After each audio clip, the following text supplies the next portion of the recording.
Sir गाड़ी हमने यहीं रोकी थी सर। बच्ची को भूख लगी थी तो मैं बिस्किट वगैरह लेने गया तो आके देखा तो मेरी वाइफ बैठी नहीं थी। तो मैंने आसपास सबको पूछा सर, लेकिन किसी को कुछ पता नहीं था सर। विवेक, आसपास पूछताछ करो, देखो किसी ने कुछ देखा क्या। वक्त क्या हो रहा था उस समय? सर करीबन सुबह के 7 बजे होंगे। 7? हाँ। आइए।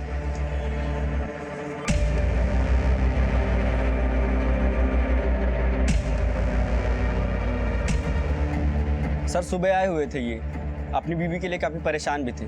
इसके अलावा सर कुछ पता नहीं मुझे। ठीक है, आओ।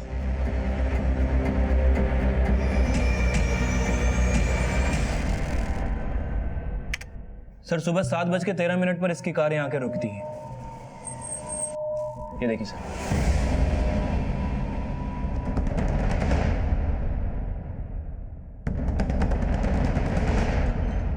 बच्ची को ले जाओ।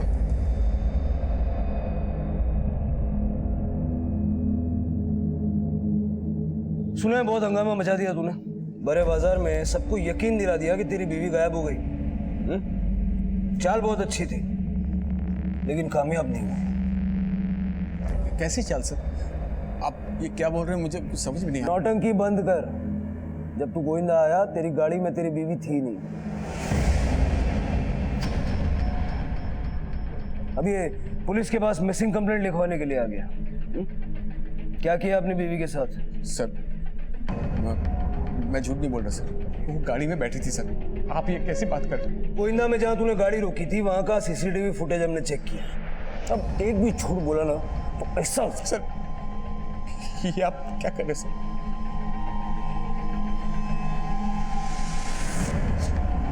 मुझसे बहुत बड़ी गलती हो गई सर, मुझसे बहुत बड़ी गलती हो गई। अब मुझे याद आया सर, गोविंदा से पहले मैंने माक्सी में गाड़ी रोकी थी और वो सर वो गाड़ी सुर भी नहीं रुक रही थी सर।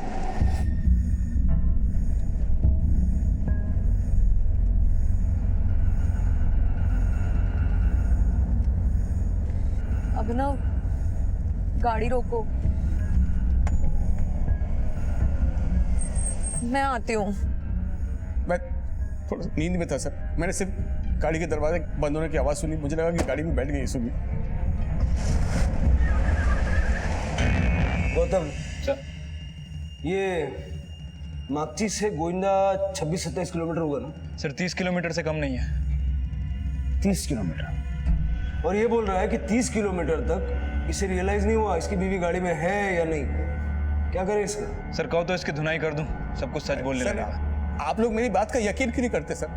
ट्रस्ट मी सर, मैं झूठ नहीं बोल रहा। मुझे मेरी बीवी की फिक्र है सर। सुबह के 4 से 5 बजे होंगे जब मैंने माक्सी में गाड़ी रोकी थी sir.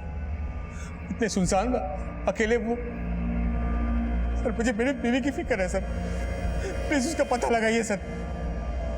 I need your help sir. मैं झूठ नहीं बोल रहा सर, मैं झूठ नहीं बोल रहा।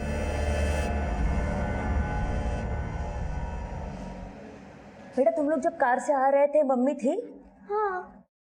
बेटा जब मम्मी गाड़ी में थी तो कहाँ चली गई? मुझे पता नहीं, मैं तो सो रही थी।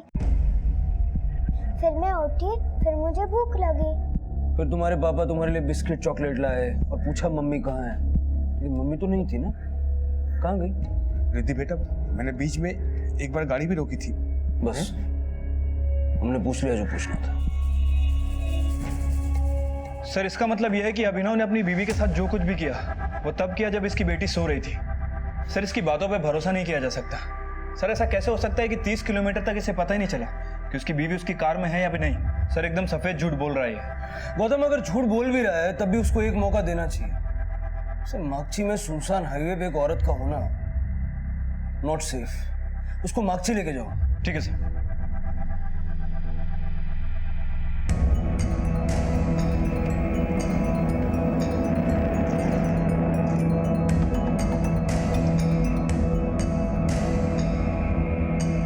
कुछ याद आया? सब लगता तो यही है, लेकिन मैं श्योरली नहीं बोल सकता सर।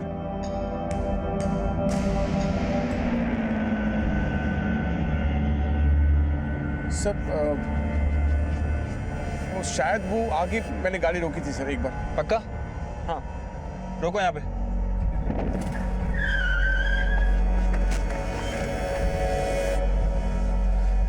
ये सर, जगह शायद मैंने यही गाड़ी रोकी थी सर। आसपास देखो, इसकी बीवी को किसी ने देखा है क्या? Okay sir.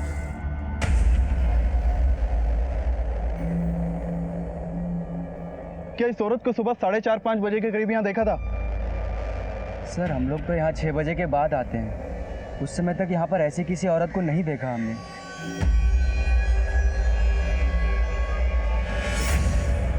अब मैं कोई कहानी सुनना नहीं चाहता। क्या किया अपनी बीवी के साथ? मैं कोई कहानी नहीं बना रहा हूँ सर। चल, मान लिया कि तू कोई कहानी नहीं बना रहा। तेरी बीवी तो पढ़ी लिखी है। अगर उसका फोन तेरी गाड़ी में छूट गया तो कोई पीसीओ ढूंढ के तो तुझे कांटेक्ट कर सकती है ना। यही बात मैं आपको समझाने की कोशिश कर रहा हूँ सर। अगर उसने मुझे फोन नहीं किया, इसका मतलब वो कोई मुसीबत में है सर। मुसीबत में छोड़ा किसने? तूने ना। क्या पता तेरा क्या इरादा था? सर लेकिन आप ये मुझे, मैं यहाँ पर आया बीवी की मिसिंग रिपोर्ट लिखाने, आप मुझे यहाँ पर। इसके परिवार का पूरा डिटेल्स लो इससे और फिर इसको तोड़ के पूछो कि बीवी के साथ क्या किया। सर ये आप गलत कर रहे हैं सर। सर ऐसा मैंने कुछ नहीं किया सर। गौतम सर, अभिनव की कॉल रिकॉर्ड्स निकालो, पता करो उसका अपनी बीवी के साथ रिश्ता कैसा था। उसने कहा कि वो भुवनेश्वर एक बिजनेस मीटिंग के लिए और सुरभि की बुआ से मिलने के लिए जा रहा था। पता करो उसका भुवनेश्वर जाने का रीजन यही था या नहीं। और संबलपुर से लेके गोविंदा तक जितने भी सीसीटीवी हाईवे पे सबका फुटेज निकालो। ठीक है सर। हेलो। अभिनव के भाई भुवन बात कर रहे हो? हाँ, लेकिन आप कौन बोल रहे हैं? मैं गोविंदा पुलिस से पीएसआई गौतम बात कर रहा हूँ। जी, सुरभि मेरी बड़ी बहन का नाम है। क्या? दीदी गायब है?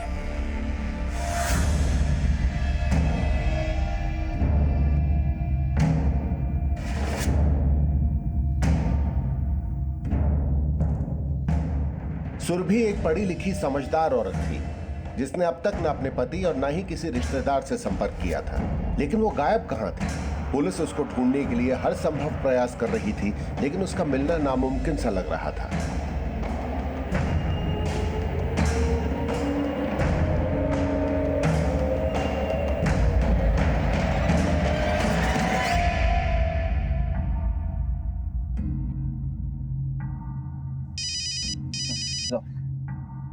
हाँ तपस, सर मैंने मागची टोल की फुटेज चेक की है। बोलगंज से वापस आते वक्त अभिनव की गाड़ी ने करीब 4 बजे मागची टोल क्रॉस किया था। उस वक्त गाड़ी में अभिनव, उसकी बीवी सुरभि और बेटी रिद्धि तीनों मौजूद थे। और सुरभि मागची से गोविंदा के बीच कहीं गायब हुई है। एक काम करो, मागची से लेके गोविंदा तक का स्ट्रेच अच्छे से चेक करो। आप सुरभि की बुआ जी हैं? हाँ जी। हमें पता चला है कि सुरभि अपनी बेटी और अपने पति के साथ यहाँ आपसे मिलने आने वाली थी, लेकिन उसके पति अभिनव ने उसकी मिसिंग कंप्लेंट की है। हमें लगता है कि सुरभि के गायब होने में अभिनव का ही हाथ है। सर आपको जरूर कोई गलत फहमी हो रही है। भैया से भूल हो सकती है, लेकिन वो भाभी के साथ कुछ गलत नहीं कर सकते। तुम अपने भाई की बात का यकीन आसानी से कर सकते हो, हम नहीं। 30 किलोमीटर तक उसने रियलाइज नहीं किया कि उसकी बीवी गाड़ी में है या नहीं। उसको भूल बोल रहे हो तुम? सर भैया ऐसा कर सकते, और काम की धुन में उन्हें आगे पीछे का कुछ दिखाई नहीं देता है। वो तो पहले भी ऐसा कर चुके।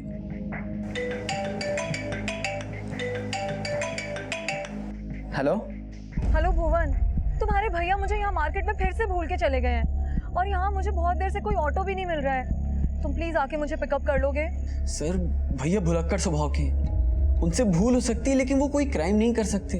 वो अपनी वाइफ और बेटी से बहुत प्यार करते। सर प्लीज उन्हें छोड़ दीजिए। अब तुम्हारे भैया ने ये सब भूल से किया या सोच समझ के किया, जब तक पता नहीं लग जाता उसे छोड़ नहीं सकते। सर लेकिन भैया के साथ तो रिद्धि भी थी।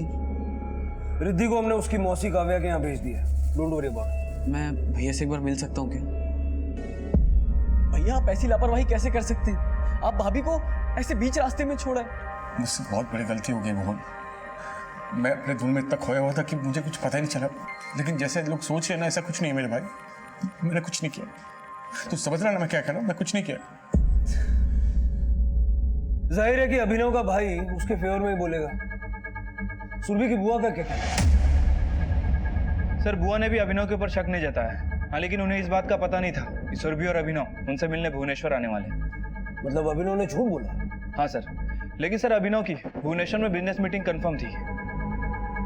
ये भी उसकी कोई ना कोई तो चाल है। सुरभि के साथ जो कुछ हुआ वो मागची और गोविंदा के बीच हुआ। हो सकता है कि उसको मार के उसकी बॉडी के डंप कर दी हो।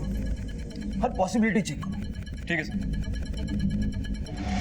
सुरभि किस हाल में होगी यह भी रहस्य बना हुआ था, पर अभिनव कोई साजिश कर रहा था या उसने भूल से सुरभि को छोड़ा था, ये राज अब भी सुरभि की तलाश पर ही निर्भर करता था। लेकिन फिलहाल सुरभि से जुड़ी कोई भी सूचना नहीं मिल रही थी। इसी दौरान पुलिस को गोयंडा और नाकुची के बीच एक अज्ञात लाश मिली।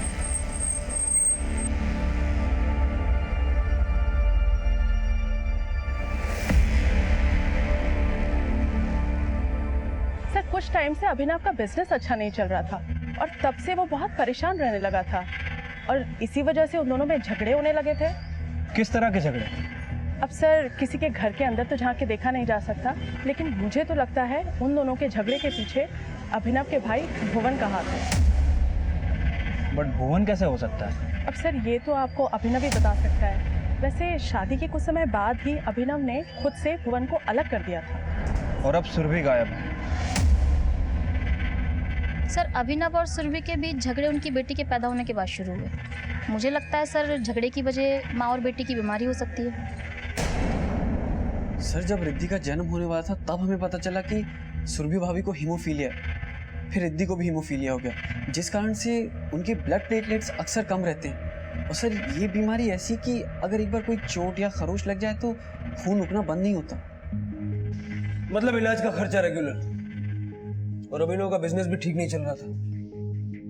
काफी तंग आ गया होगा ना अभिनव? सर भैया परेशान तो बहुत रहते थे, लेकिन इस वजह से कभी भैया और भाभी के बीच में कोई लड़ाई नहीं हुई। लेकिन झगड़े होते थे। सर अगर किसी इंसान की कमाई कम और खर्चे ज्यादा हो तो उसका फोकस फैमिली से हट के काम पे ही हो जाता है, और जबकि रिद्धि और भाभी को अच्छी देखभाल की जरूरत थी। अभिनव तुम मेरी दवाइयाँ ले आए? अभिनव मैंने तुम्हें टेक्स्ट किया था, तुम मेरी और रिद्धि की दवाइयाँ लाए कि नहीं लाए? तुमको जो कुछ मंगाना है वो भुवन को बता दो, वो ले आएगा। ठीक है? सब कुछ भुवन करेगा तो फिर तुम क्या करोगे? काम, तभी तो तुम्हारी दवाई का खर्च पूरा होगा। अगर तुमने पहले से अपना ध्यान दिया होता तो तुम्हारी ये बीमारी रिद्धि को नहीं लगती। रिद्धि के जन्म से पहले ही हमें पता था कि मुझे ये बीमारी है, फिर भी बच्चा तुम्हें चाहिए था मुझे, लेकिन मुझे नहीं पता कि तुम्हारी वजह से उसको हीमोफीलिया हो जाएगा। नहीं पता था मुझे।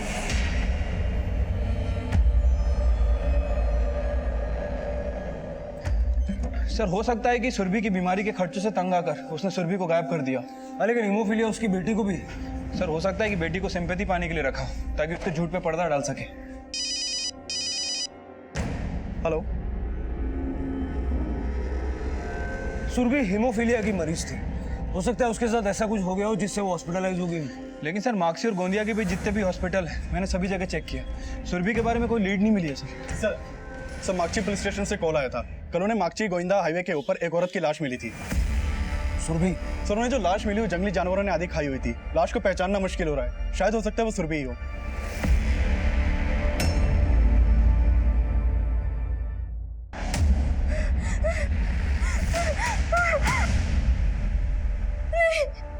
नहीं, ये मेरी बहन नहीं हो सकती है।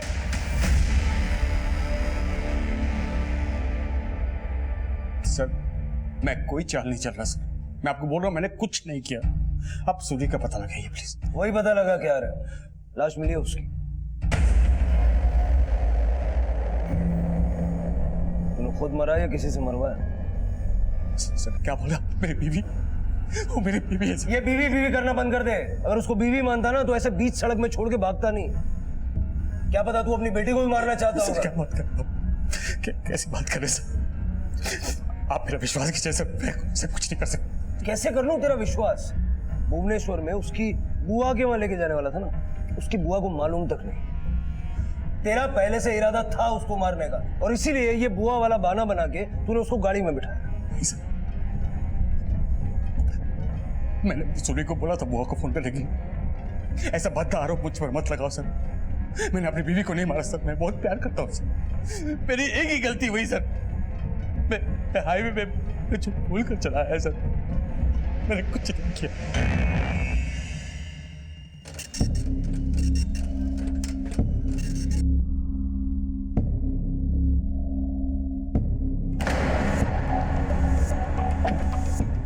सर मैंने अभिनव के कॉल रिकॉर्ड चेक किए सर, उसके रिकॉर्ड में किसी भी सुपारी किलर का नंबर नहीं मिला है। लेकिन सर कॉल रिकॉर्ड के हिसाब से दिन में घंटों बात किया करते थे जीजा और साली।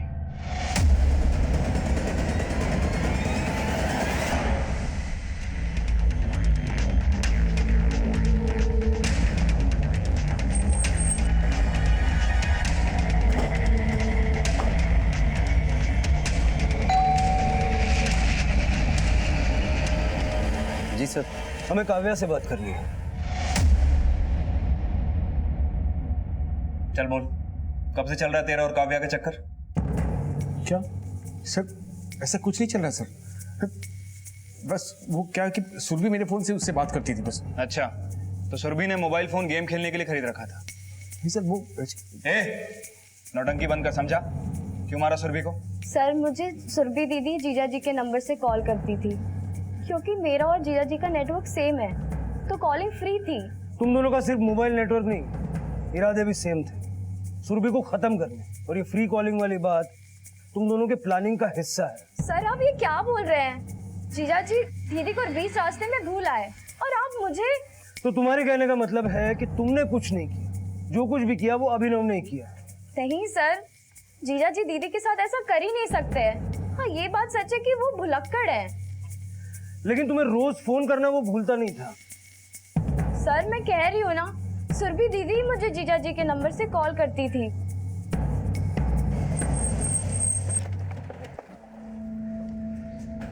गौतम, लगता है अभिनव और काव्या सोच के बैठे कि अगर फंस गए तो क्या बोलना है। काव्या के कॉल रिपोर्ट निकलवाओ। हो सकता है कि अभिनव ने नहीं बल्कि काव्या ने उस कॉन्ट्रैक्ट किलर को हायर किया। ठीक है सर।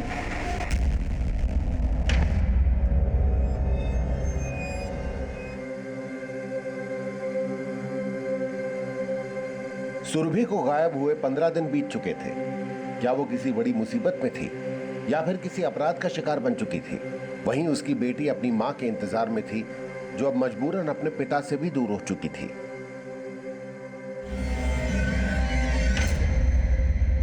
सर, काव्या का पति प्रतीक आया है, वो आपको कुछ बताना चाहता है। भेजो। Okay sir. सर मैं मर्चेंट नेवी में जॉब करता हूँ। 6 महीने घर पर रहता हूँ और 6 महीने ड्यूटी पर। मुझे हमेशा से शक था कि मेरी बीवी काव्या का अफेयर किसी ना किसी के साथ जरूर होगा, लेकिन मुझे अंदाजा भी नहीं था कि उसका अफेयर उसी के जीजा अभिनव से होगा। तो जैसे आपको शक था, हो सकता है सुरभि को भी शक रहा हो। कभी सुरभि ने इस बारे में आपसे बात करने की कोशिश की? सर मेरी काव्या की बहन से कोई बोलचाल नहीं थी। मुझे तो लगता था कि वो भी ऐसी ही होगी जैसी काव्या थी। क्या मतलब? मतलब सर सुरभि भी कम नहीं थी। मुझे तो लगता था कि उसका भी अभिनव के भाई भुवन से कुछ ना कुछ चक्कर जरूर होगा, और इसलिए तो दोनों भाई अलग रहते थे।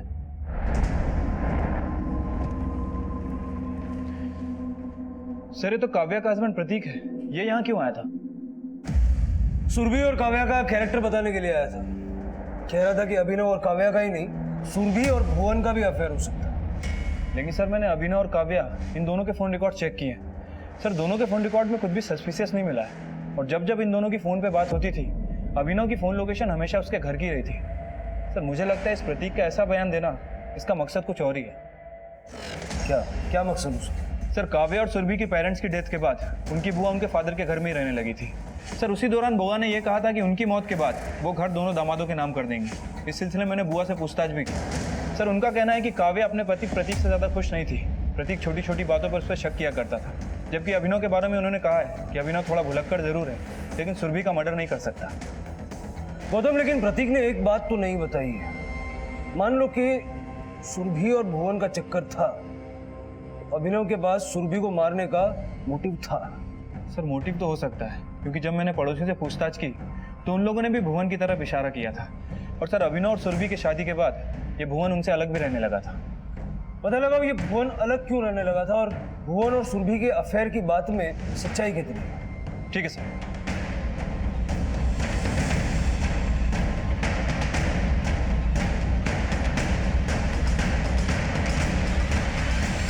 अभिनव और सुरभि की शादी से पहले दोनों भाइयों में बहुत प्यार था, लेकिन शायद शादी के बाद सुरभि को लेकर दोनों भाइयों में झगड़ा हुआ। अभिनव तो काम में बिजी रहता था, लेकिन भुवन ने घर पे आना बंद नहीं किया था। भाई की गैर मौजूदगी में वो अक्सर आता जाता रहता था।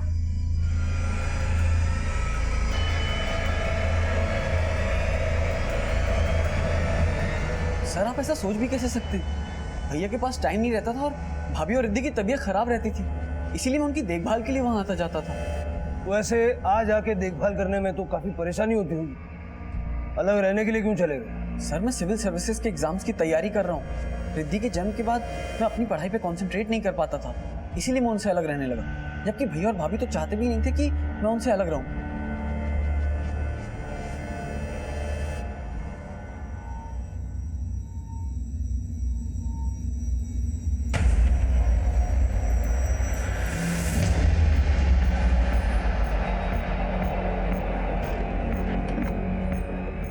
सर, मार्क्सी गोविंदा हाईवे के पास जिस औरत की बॉडी मिली थी वो सुरभि नहीं है। सुरभि की उम्र 30 साल है और वो हीमोफीलिया की पेशेंट है, जबकि जो बॉडी हमें मिली है उसकी उम्र 40 साल है और उसमें हीमोफीलिया के सिम्टम्स नहीं मिले।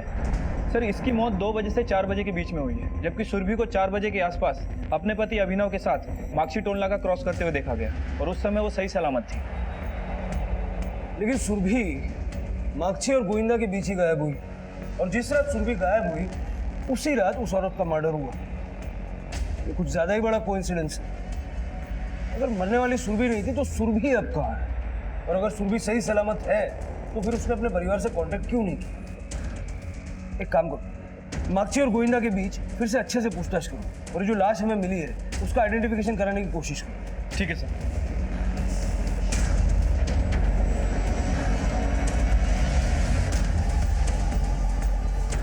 सुरभि अब कहां थी, ये रहस्य अब और भी गहरा होता जा रहा था और सुरभि के गायब होने से अब इस केस में ऐसे सवाल खड़े होने वाले थे जो पुलिस की थ्योरी में 180 डिग्री का घुमाव लाने वाले थे। हेलो सर, मैं बोलगंज पुलिस स्टेशन से सब इंस्पेक्टर जीवन बोल रहा हूँ। जी कहिए। सर, मुझे सुरभि के मिसिंग केस के बारे में पता चला तो सोचा आपसे बात करूं। कुछ साल पहले सुरभि ने अपने पति अभिनव के खिलाफ डोमेस्टिक वायलेंस का केस फाइल किया था। उसके बाद हमने उसके पति को अरेस्ट भी किया, बट उसने तुरंत केस वापस भी ले लिया। सुरभि जी, जब आपको केस वापस ही लेना था तो आपने अपने पति के खिलाफ केस फाइल ही क्यों किया?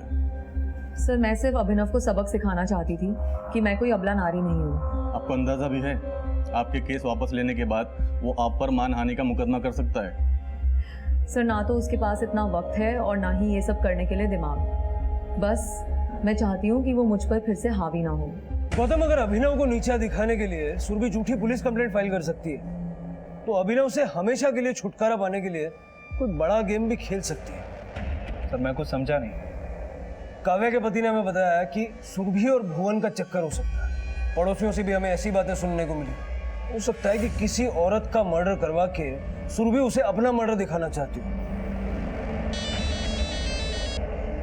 हाँ तो बस। तो जिस रात उस अज्ञात औरत का मर्डर हुआ था उसकी अगली सुबह वहीं पास के पुलिस स्टेशन में एक कमला नाम की औरत की मिसिंग रिपोर्ट फाइल की गई थी। सर, कमला प्रोस्टिट्यूट थी और कमला की मिसिंग रिपोर्ट उसकी 16 साल की बेटी और उसके पड़ोसियों ने करवाई थी। जो लाश हमें मिली है उसका डीएनए कमला की बेटी से मैच करवा के दे और इस कमला के बारे में सब कुछ पता करो। उसका कनेक्शन सुरभि मिसिंग केस से हो सकता है। Okay sir. गौतम, पूरे चांसेस हैं कि इस कमला नाम की प्रोस्टिट्यूट का मर्डर करवा के सुरभि उसे अपना मर्डर दिखाना चाहती है। अभिनव ने बताया था कि सुरभि उसकी बुआ को फोन करके बताने वाली थी कि वो लोग भुवनेश्वर आ रहे हैं, लेकिन सुरभि ने ऐसा किया नहीं। हो सकता है कि अभिनव के भुलक्कड़ स्वभाव का फायदा उठा के उसी ने मार्क्सी के पास गाड़ी रुकवाई। मैं आती हूँ।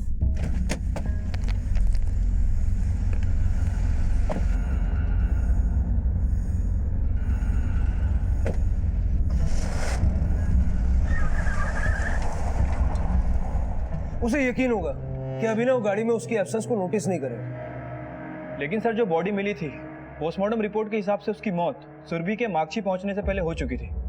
आपको वाकई लगता है कि सुरभि ऐसा कुछ कर सकती है? गौतम, हो सकता है मेरी थियरी गलत हो, लेकिन मेरे लिए सबसे बड़ा सवाल यह है कि अगर सुरभि सही सलामत है तो उसने अपने परिवार को कांटेक्ट अब तक क्यों नहीं किया? एक काम करो, सुरभि के पिछले सारे कॉल रिकॉर्ड्स निकालो। ठीक है सर।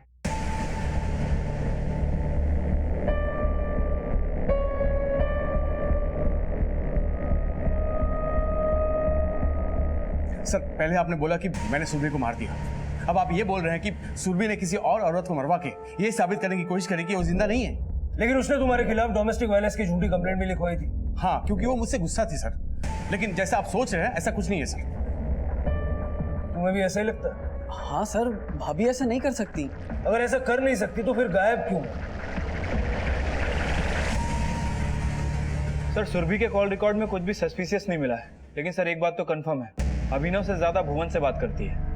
भुवन की कॉल रिकॉर्ड्स अच्छे से स्कैन करो और भुवन का फोन सर्वेलेंस में रखो। हो सकता है सुरभि और भुवन एक दूसरे के टच में हो। ठीक है सर।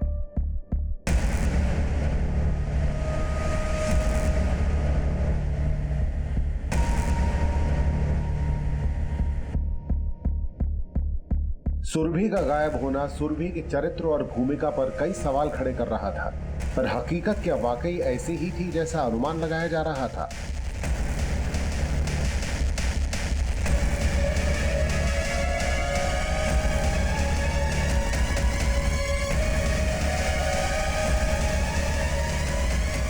सर मैं दूध की डेयरी में काम करता हूँ। रोज सुबह 4 बजे यहाँ से डेयरी के लिए निकलता हूँ। बुधवार 4 बजे मैंने एक औरत को यहाँ खड़े हुए देखा था, बड़े घर की लग रही थी। क्या यही औरत थी वो? सुरभि की पहचान की उसने? सर उस आदमी ने उसका चेहरा नहीं देखा था। वक्त क्या रहा होगा? सर करीब 4 बजे। जिस औरत की लाश हमें मिली उसका मर्डर 2 से 4 के बीच हो गया था। ये बस में बैठने वाली सुरभि हो सकती है। पता करो ये व्हाइट मिनी बस किसकी है। हो सकता है उसमें भुवन भी मौजूद है। Okay sir.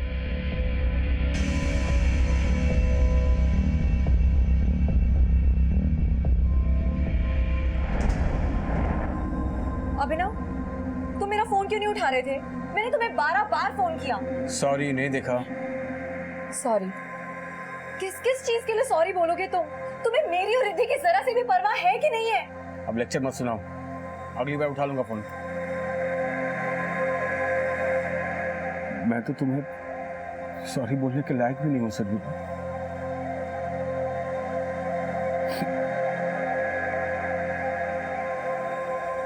सर, मैंने भुवन के कॉल रिकॉर्ड्स और एलिबाई चेक किए। सर, उसके कॉल रिकॉर्ड में कुछ भी सस्पिशियस नहीं मिला। लेकिन जिस सुबह सुरभि और अभिनव शहर से निकल रहे थे, भुवन की लोकेशन अगली शाम तक बोलगंज में ही थी। यहाँ आसपास कोई बस स्टॉप है या कोई ऐसा इंसान जिसके पास सफेद मिनी बस हो? यहाँ ऐसा कोई नहीं, पर हाँ वहाँ कंस्ट्रक्शन साइट में मजदूर लोग हैं, वो मिनी बस का इस्तेमाल करते हैं। सर हमारे कंस्ट्रक्शन कंपनी में एक वाइट कलर का मिनी बस है। उस बस को हम अपने मजदूरों को लाने ले जाने के लिए इस्तेमाल करते हैं। 18 मार्च की रात को उस मिनी बस से कौन कौन मजदूर गया था? 18 मार्च? सर 18 मार्च की रात को काफ़ी लेट नाइट तक काम चलता रहा और उस बस में भंडारी, गोलू, अजीत, सल्लू और बस का ड्राइवर करीम था। सर अभी कहाँ है ये सब लोग? सर उसके अगले दिन से कोई भी काम पे नहीं आया और अजीत बस लौटाने आया, उसके बाद से वो भी गायब। ये लोग रहते कहाँ हैं? सर कुछ आइडिया नहीं है। गौतम, भंडारी, गोलू, सल्लू, अजीत, करीम और इन लोग, इन सबका लुकआउट नोटिस जारी करो। पता लगाओ ये लोग कहाँ छिपे हो सकते हैं। ठीक है सर।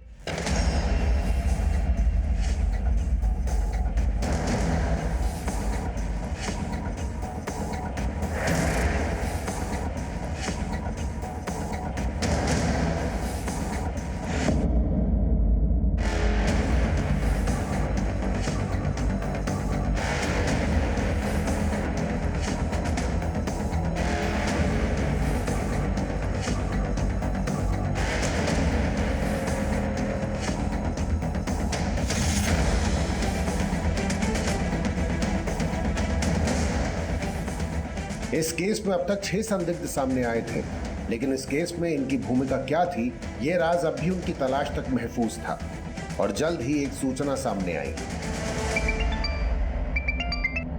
हाँ तपस, ठीक है सर। उन 6 लोगों में से 4 लोगों का पता चल गया है।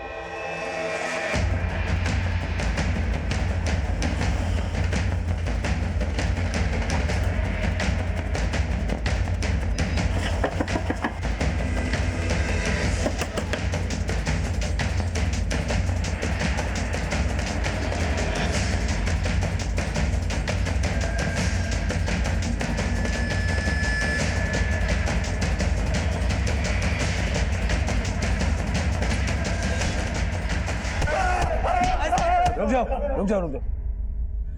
बुधवार 18 मार्च की सुबह को एक औरत को तुम्हारी बस में बैठते हुए देखा गया। उसी दिन सुबह एक औरत का मर्डर हुआ और एक औरत गायब हुई। अब मुझे ये बताओ, जिस औरत का मर्डर हुआ वो कौन थी और जो गायब हुई वो कहाँ है? सर आप क्या बोल रहे हैं, हमें तो कुछ भी समझ में नहीं आ रहा। समझ में नहीं आ रहा? अब आ रहा है समझ में?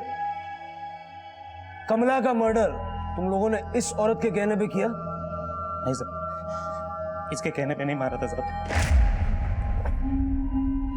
फिर किसके कहने पे मारा? हम बस कमला को मारना चाहते थे सर, क्योंकि उसने अपने दलालों से हमें पिटवाया था सर। हम उसके रेगुलर कस्टमर थे साहब। उसकी 16 साल की बेटी है, हमें पता चला था साहब। हम बस उसके साथ सोना चाहते थे। हमने कमला को ऑफर भी किया साहब, लेकिन उसने हमें गालियाँ दी साहब, फिर अपने अपने आदमियों से पिटवाया साहब।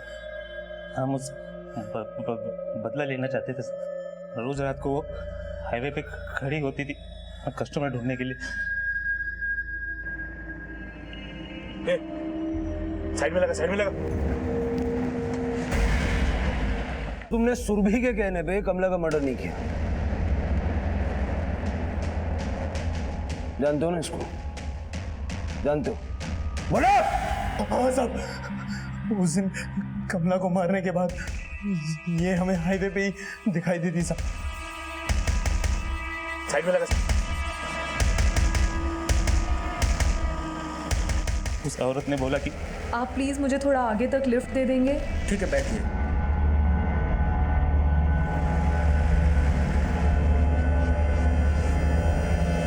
हमने उसकी मदद करने के लिए गाड़ी में बैठाया, लेकिन हम सबने उसके साथ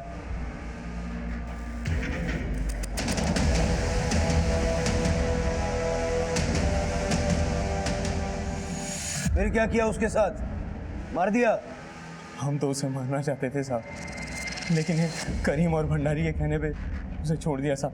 हमने उसे नहीं मारा साहब। करीम और भंडारी का? हमें नहीं पता सर। सर ये लोग तो बोल रहे हैं कि इन्होंने सुरभि का रेप किया और फिर छोड़ दिया। झूठ बोल रहे हैं। या तो उन्होंने उसे कहीं बेच दिया है, या किडनैप करके कहीं रखा है, या फिर मार के कहीं फेंक दिया। एक काम करो, किसी भी तरह इनसे उगलो, भंडारी और करीम का। कम बैक सुरभि, प्लीज आ जाओ। पापा, आपको पता है जब मैं आपका वेट करती थी और आप नहीं आते थे, तब मम्मा कहती थी कि गॉड से प्रे करो और बोलो कि पापा जल्दी वापस कर आ जाए। मैं गॉड से प्रे करती थी और आप आ जाते थे, इसलिए हम गॉड से प्रे करते हैं। देखना मम्मी भी आ जाएगी। हाँ, मम्मी आ जाएगी, मम्मी आ जाएगी, आ जाएगी। साहब बताता हूँ साहब, भंडारी का हमें नहीं पता साहब, लेकिन करीम का गांव बिलासपुर में है साहब।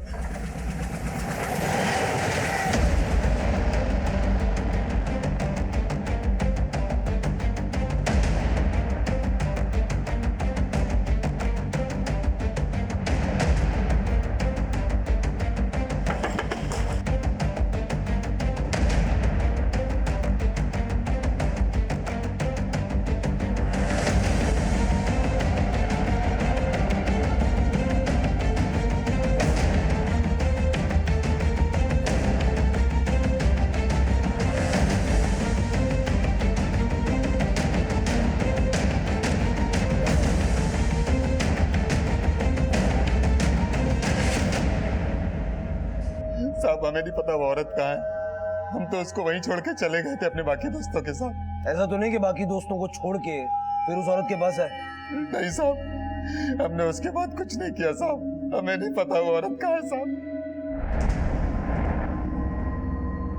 सर 6 के 6 को बहुत पीटा, लेकिन सभी का यही कहना है कि सुरभि का रेप किया और उसे जिंदा छोड़ दिया। गौतम, एक हीमोफीलिया की पेशेंट का गैंगरेप होता है, उसकी तो ब्लीडिंग से आधी जान निकल गई होगी, और वो मर गई है तो हमें उसकी लाश क्यों नहीं मिली? और अगर वो जिंदा है तो वो कहाँ है, किस हाल में? गैंग रेप की पीड़िता सुरभि एक बार फिर से ऐसा रहस्य बन गई थी जिसके सिरे भी गुम नजर आ रहे थे। क्या सुरभि फिर से किसी और के अपराध का शिकार हुई थी? क्या वो अब भी अस्तित्व में थी?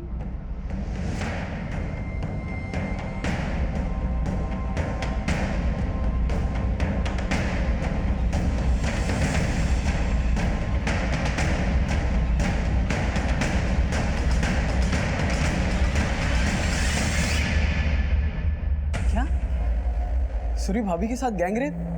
पर सर अभी भाभी है कहाँ? देखो, सुरभि के साथ जो कुछ हुआ उसके बाद तो नहीं लगता कि वो जिंदा भी होगी। सर प्लीज ऐसा मत बोलिए, वरना भाभी के बिना भैया और रिद्धि एकदम टूट जाएंगे।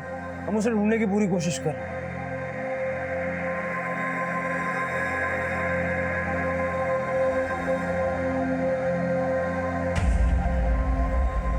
साहब, मुझे इस औरत के बारे में बड़े साहब से बात करनी है।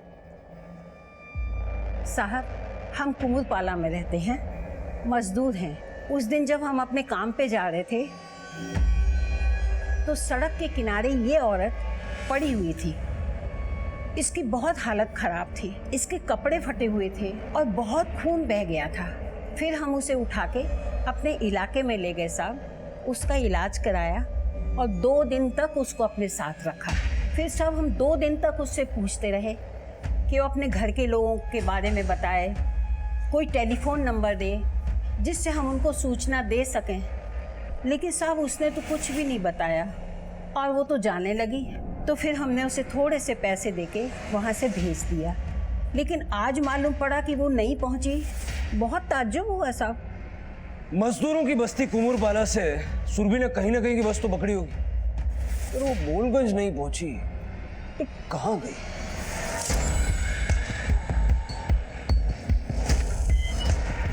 हाँ सर, इस औरत ने कुमुरपाला से बस पकड़ी थी। ये तुम्हारी बस से उतरी कहाँ थी? इतना तो याद नहीं, लेकिन बोलगंज नहीं गई थी।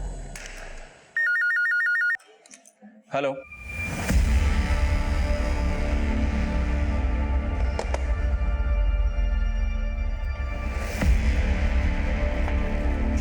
चालू है।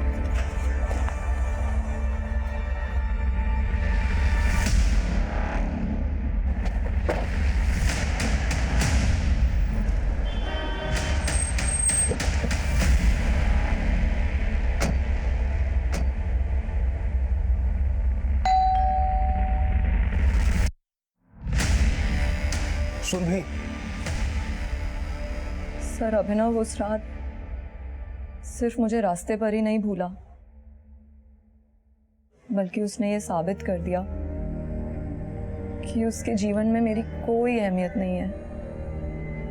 वो पहले भी मुझे रास्ते पे भूल के छोड़ के जा चुका था, लेकिन इस बार उसकी ये भूल मेरे जीवन का अभिशाप बन गई।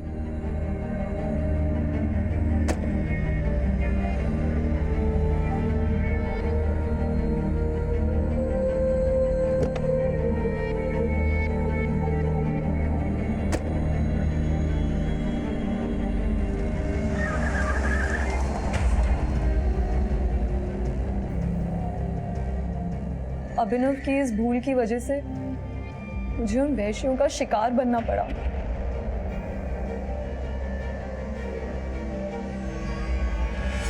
एक कमरे में रहते हुए भी उसे ये पता ही नहीं होता था कि मैं वहां हूं भी कि नहीं। और उस रात भी मैं तो वहां मरी गई होती सर, अगर उन लोगों ने मेरी मदद ना की होती। तुम्हारे साथ इतना सब कुछ हो गया, तुमने अपने परिवार से कांटेक्ट नहीं किया? किस मुंह से कॉल करती उन्हें सर, और ये बताती कि मेरे साथ जो कुछ भी हुआ वो अभिनव की भूल थी, या फिर उस इंसान को फोन करती जिसके पास हमेशा एक ही जवाब होता है, गलती हो गई, सॉरी। जब भी नजदीकी रिश्तों में दूरियों की खाई जगह बनाने लगे तो एक बार ठहर कर ये जरूर सोचना चाहिए, क्या हम अपनों से दूर भाग रहे हैं या खुद से? क्योंकि कभी कभी हमें एहसास भी नहीं होता कि दुनियादारी के बड़े बड़े फायदों के लिए हम रिश्तों के उन छोटे छोटे जज्बातों को नजरअंदाज कर देते हैं, जिनके बिना दुनिया भले ही चल सकती है, लेकिन रिश्ते बिना जज्बातों के और जिंदगी बिना रिश्तों के कभी निभ नहीं सकती। मुझे एक मौका और दो, आई नीड यू। ये एहसास मुझे तुम्हारे दूर जाने के बाद, आई एम सॉरी।